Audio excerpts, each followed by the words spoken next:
ഇന്നത്തെ കാറ്റത്തെ കിളിക്കൂട് എപ്പിസോഡ്. ചാന്ദിനി ആയ ബാ ബയ്യ ബൈട്ടോ. ബയ്യയുടെ നിശ്ചയം നടന്നില്ല, അവർ വേണ്ടാന്ന് വെച്ചു. ടീ ഉണ്ടോ? ഫ്ലാസ്കിലുണ്ട്, എടുക്ക്.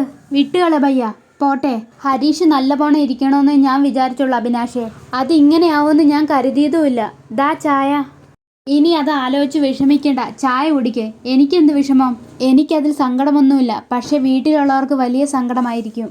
ഇത്തവണ ഇത് നടക്കുമെന്ന് എല്ലാവർക്കും ഉറപ്പ് കൊടുത്തത് ഞാനല്ലേ. പക്ഷേ ഒന്നുണ്ട്, അവർക്കാർക്ക് ഈ കല്യാണം ഇഷ്ടമല്ലായിരുന്നു. ഇത് വേണോ എന്ന് അവർ വീണ്ടും വീണ്ടും ചോദിച്ചുകൊണ്ടിരുന്നു. നീതു ഇനിയും കുറേ കാലം വെയിറ്റ് ചെയ്യേണ്ടെന്ന് കരുതിയേ എന്നെക്കുറിച്ച് പോലും ആലോചിക്കാതെ ഞാൻ കല്യാണത്തിന് ഇറങ്ങി പുറപ്പെട്ടത്. എൻഗേജ്മെൻറ്റ് നിന്നതിൽ വിഷമം ഇല്ലെന്നാണോ? വിഷമമുണ്ട്. ഇത് മുടങ്ങിയത് കൊണ്ടല്ല, ഹരീഷിന്റെ കല്യാണം വീണ്ടും തള്ളിപ്പോയതില്ല. അന്നൊരു തവണ നേരിൽ കണ്ടെന്നല്ലാതെ ഞാൻ ഇതുവരെ സംസാരിച്ചിട്ടില്ല ആ കുട്ടിയോട്. സുധീഷ് ഫോൺ നമ്പർ മേടിച്ചു തന്നെങ്കിലും ഒരിക്കലും എനിക്ക് വിളിക്കാനും തോന്നിയില്ല. ഒരുപക്ഷെ ഇത് നടക്കാനുള്ളതായിരിക്കില്ല. സുഭാഷേട്ടൻ വീട്ടുകാരെ കുറിച്ച് ഓർത്ത് വിഷമിക്കുന്നു. വീട്ടുകാർ സുഭാഷേട്ടനെ കുറിച്ച് ഓർത്ത് വിഷമിക്കുന്നു. കഴിഞ്ഞ 10 വർഷമായിട്ട് എനിക്ക് നിങ്ങളെ അറിയാവുന്നതല്ലയോ? ഞാനും ആ കുടുംബത്തിലെ മെമ്പറെ പോലെ അല്ലയോ?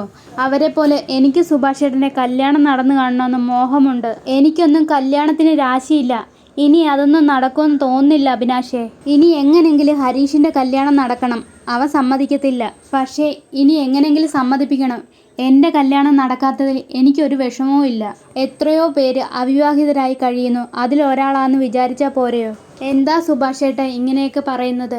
എത്ര തവണ ശ്രമിച്ചിട്ട് മുടങ്ങുന്നു. എനിക്കിതിപ്പോൾ തമാശയായിട്ട് തോന്നി തുടങ്ങി. എനിക്കിത് ചോദിക്കാമോ എന്ന് അറിഞ്ഞൂടാ, എന്നാലും ഞാൻ ചോദിക്കുക. എൻ്റെ അനിയത്തിയെ സുഭാഷേട്ടന് വേണ്ടി ഞാൻ ആലോചിക്കട്ടെ. എവിടെയെല്ലാം പോയി പെണ്ണന്വേഷിക്കുന്നു. ഇവിടെ ഇങ്ങനെ ഒരാളുള്ളപ്പോൾ അത് ആലോചിച്ചൂടെയോ? അവളെ ഇങ്ങോട്ട് കൂട്ടിക്കൊണ്ട് വന്നത് തന്നെ അവൾക്ക് ഇഷ്ടമല്ലാത്ത കല്യാണത്തിൽ നിന്ന് ഒഴിവാകാനാ. സുഭാഷേട്ടനെ പോലെ ഒരാളാണെങ്കിൽ അവൾക്ക് എന്തുകൊണ്ടും നല്ലതായിരിക്കും. നീ എന്താ ഈ അഭിനാഷിയെ പറയുന്നേ? ഇതെന്താ തമാശയാണോ? അതെന്താ സുഭാഷേട്ടാ, ഞങ്ങൾക്ക് കാശില്ലാത്തോണ്ടാണോ? നീ ഇത്ര പെട്ടെന്ന്? ഇത് ഞാൻ ഇപ്പോഴല്ല ചോദിച്ചത്, പണ്ടേ ചോദിച്ചതാ. നാട് മുഴുവൻ പെണ്ണ് കണ്ട് നടക്കുന്നുണ്ടല്ലോ, എൻ്റെ അനിയത്തിയെ കെട്ടിക്കൂടെയോന്ന്. അന്ന് അത് സുഭാഷേട്ടൻ ചിരിച്ചു തള്ളി. എൻ്റെ പെങ്ങളായതുകൊണ്ട് പറയുവല്ല, ഇവള് നല്ല കുട്ടിയാ. സുഭാഷേട്ടനെ പോലെ ഒരാളിനെ അവക്ക് വേണ്ടി ഇനി കണ്ടുപിടിക്കാനാവില്ല. നിങ്ങൾ രണ്ടുപേരും നല്ല ജോഡികളാണ്.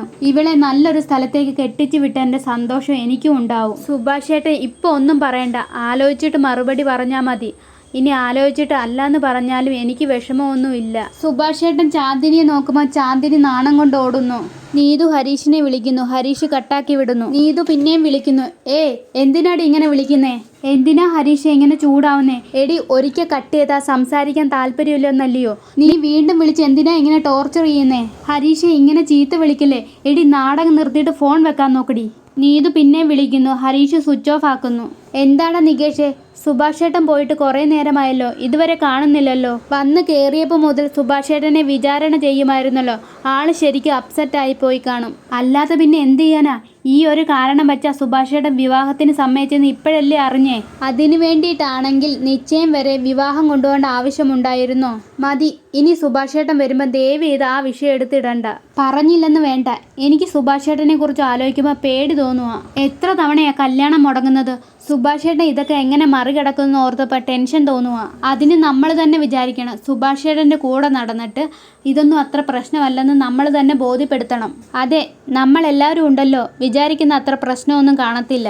നോക്കിക്കോ, ആ കുട്ടിയോട് അത്ര ഇഷ്ടം കൊണ്ട് ആലോചിച്ച വിവാഹമൊന്നും അല്ലല്ലോ, സിറ്റുവേഷൻ കൊണ്ട് ആലോചിച്ച വിവാഹമല്ലേ. സുഭാഷേട്ടൻ വരുമ്പോൾ നമ്മൾ ഇതൊന്നും ആലോചിക്കാതെ സംസാരിച്ചാൽ മതി. അപ്പം തന്നെ പാതി ശരിയാവും. ദേ സുഭാഷേട്ടൻ വരുന്നുണ്ട്. ദേ ചിരിച്ചോണ്ട് വരുന്നോ? എന്ത് ടെൻഷൻ കൊണ്ട് വട്ടായോ? എനിക്കറിഞ്ഞൂടാ. എല്ലാവരും കൂടെ എന്തോ പറഞ്ഞുകൊണ്ടിരിക്കുക. എന്താ സുഭാഷേട്ടാ ചിരിക്കുന്നേ? ഒന്നുമില്ല. ദേ നിങ്ങൾ കഴിച്ചോ? ഇല്ല. നിങ്ങളെന്താ കഴിക്കാഞ്ഞത്? അങ്ങനെയല്ലല്ലോ ഇവിടെ പതിവ്. സുഭാഷേട്ടനെ കാത്തിരുന്നേ ഞങ്ങള്, അതുകൊണ്ട് ഇത്രയും നേരം കാത്തിരിക്കണോ? മോളെ നിധി, എല്ലാം എടുത്തു വെക്ക്, ഞാൻ പോയൊന്ന് വേഷം മാറിയിട്ട് വരാം. നികേഷ വാടാ, ഒന്ന് ഹെൽപ്പ് ചെയ്യേ. സുഭാഷേട്ടൻ എന്താ ഇങ്ങനെ? മൊത്തം ഒരു ചിരിയാണല്ലോ. ഒന്ന് ചുമ്മാ തിരി സുധീഷേ, നീ വാടാ, നമുക്ക് എടുത്തു വെക്കാമല്ല. സുഭാഷേട്ടാ പെട്ടെന്ന് വാ, ദാ വരുന്നു. എന്താ നിങ്ങൾ കഴിക്കാൻ നോക്കിയിരിക്കുന്നത്? കഴിക്കും മോളെ, കഴിച്ചോ. വട്ടായോ സുഭാഷേട്ടാ? എന്താ സുഭാഷേട്ടൻ ഓക്കെ ആണല്ലോ? എനിക്കെന്താ കുഴപ്പം? അല്ല സുഭാഷേട്ടാ, ഇത്രയൊക്കെ പ്രശ്നം ഉണ്ടായിട്ടേ എങ്ങനെ സുഭാഷേട്ടൻ കൂളായിട്ടിരിക്കുന്നേ? അതുകൊണ്ട് ചോദിച്ചതാ. എനിക്കെന്താടാ ചിരിക്കാനും പാടില്ലേ? നികേഷേ ചുമ്മാതിരി. അല്ല സുഭാഷേട്ടന് പ്രശ്നമൊന്നും ഇല്ലല്ലോ. എനിക്കൊരു പ്രശ്നമല്ല സുധീഷേ, വരാനുള്ളത് എന്നായാലും വരും. അത് ഓർത്ത് സങ്കടപ്പെട്ടിരിക്കാൻ പറ്റുമോ? കഴിഞ്ഞത് എന്തായാലും തിരുത്താൻ പറ്റത്തില്ലല്ലോ. ഫിലോസഫിയൊക്കെ പറയുന്നുണ്ടല്ലോ. എടാ, ഒന്നും നമുക്ക് കിട്ടിയില്ലെങ്കിൽ അതിനേക്കാട്ടിലും വലുതേതാണ്ട് ലഭിക്കാനാണെന്ന് വിചാരിച്ചാൽ മതി. പ്രശ്നം തീർന്നില്ലേ? വരാനുള്ളത് വഴി തങ്ങത്തില്ല, നമുക്ക് കിട്ടാനുള്ളത് കിട്ടുമെന്ന് പറയുന്ന കേട്ടിട്ടില്ലേ? അതുപോലെ തന്നെ ഇതും. നടന്നതിനെ പറ്റി നിങ്ങൾ ആലോചിക്കാതെ കഴിക്കാൻ നോക്ക്. ഓ, കഴിക്കാൻ നോക്കടാ. അല്ല സുഭാഷ് ചേട്ടാ, ചായ കുടിക്കാൻ പോയിട്ട് എന്താ സുഭാഷ് ചേട്ടൻ ഇത്ര വൈകിയത്? അത് പിന്നെ അഭിനാഷിൻ്റെ വീട്ടിൽ സംസാരിച്ചുകൊണ്ടിരിക്കുമായിരുന്നു, അതാ വൈകിയത്. അഭിനാഷിൻ്റെ വീട്ടിലല്ലേ? അച്ഛ, ആ സൗണ്ട് ഒന്ന് കുറയ്ക്കാൻ പറ്റുമോ? ഒരു കാര്യം ചോദിക്കാനുണ്ട്. ആ, കുറച്ചു. എന്താ? ആ, ഭക്ഷണം കഴിച്ചോ? ഇത് ചോദിക്കാനാണോ ഓളിയും കുറയ്ക്കാൻ പറഞ്ഞത്? സുഭാഷ് ഫുഡ് കൊണ്ടു കൊടുക്കുന്നു. എടാ സുഭാഷ്, നീ കഴിഞ്ഞു പോയ കാര്യത്തെക്കുറിച്ച് ആലോചിച്ചുകൊണ്ടിരിക്കുവാണോ? അല്ലച്ചാ. എടാ, ഈ ലോകത്ത് കല്യാണ നിശ്ചയം നിന്നു പോന്ന ആദ്യത്തെ ആളൊന്നും അല്ല നീ. ദൈവം ഒരു കാര്യം നടക്കല്ലേന്ന് തീരുമാനിച്ചിട്ടുണ്ടെങ്കിൽ അതിനർത്ഥം നിനക്ക് വേണ്ടി വേറെ നല്ല മറ്റെന്തോ നടക്കാനുണ്ടെന്ന് വിചാരിച്ചോ? നിങ്ങളൊക്കെ പറഞ്ഞതാ ശരി, എനിക്കാ തെറ്റുപറ്റിയത്.